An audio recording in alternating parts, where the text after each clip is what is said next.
In April, authorities arrested more than 40 people in Hays County whom they suspected of being members of a Venezuelan gang. According to the FBI, investigators said they believed the home was hosting a gathering of Tren de Argua members.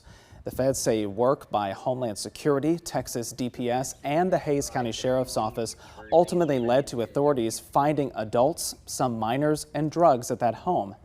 Months later, though, authorities have yet to offer any evidence the people detained had any gang ties. Earlier today, I talked to Alejandro Serrano, a reporter with the Texas Tribune, after he looked for answers about this. You had a chance to talk with a Venezuelan father who was apprehended alongside with his wife and two children. What did he tell you about that night and the reason that was given for their detainment? Yeah, great question. He said they weren't given a reason.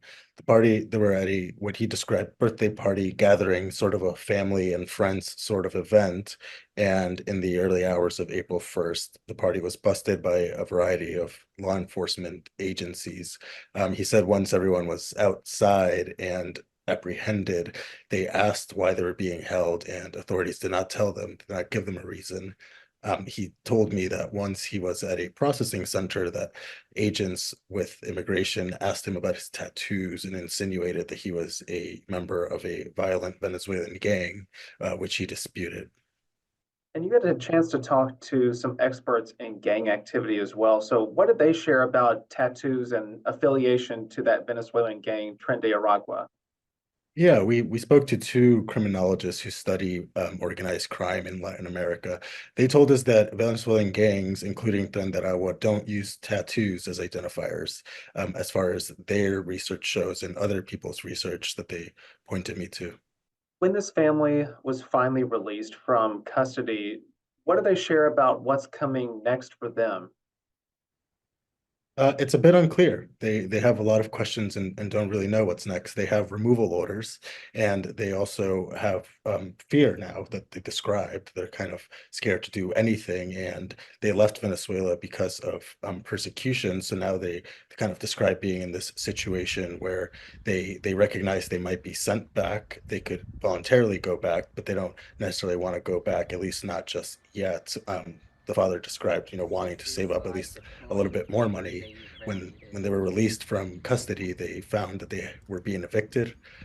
Their eldest son was kicked out of school due to unexcused absences, and they had a bunch of bills that they needed to pay. So they described being surrounded by a lot of uncertainty currently. There were a lot of others detained after this particular night, too. And I'm wondering when you looked into some of the criminal history of those people who got detained, what did you find? And what charges are they facing now after all of this? Yeah, so we have not been able to identify everyone who was apprehended in connection to this operation. All authorities involved have been rather mum, and ICE in particular has refused to release a list. So what we found was a list of 35 people who were detained, and we got that through public records. We then ran those names through public databases for court cases in Travis and Hays counties, as well as federal courts, and none of those 35 names appeared to have any criminal record. Although the records that we did get show that the government arrested them on suspicion of violating laws surrounding entry to the state. Essentially, they were accused of entering the country illegally. Well, Alejandro, we appreciate you so much making the time to talk to us about your reporting. Great job, and we'll talk to you soon. Thank you for having me. Appreciate it.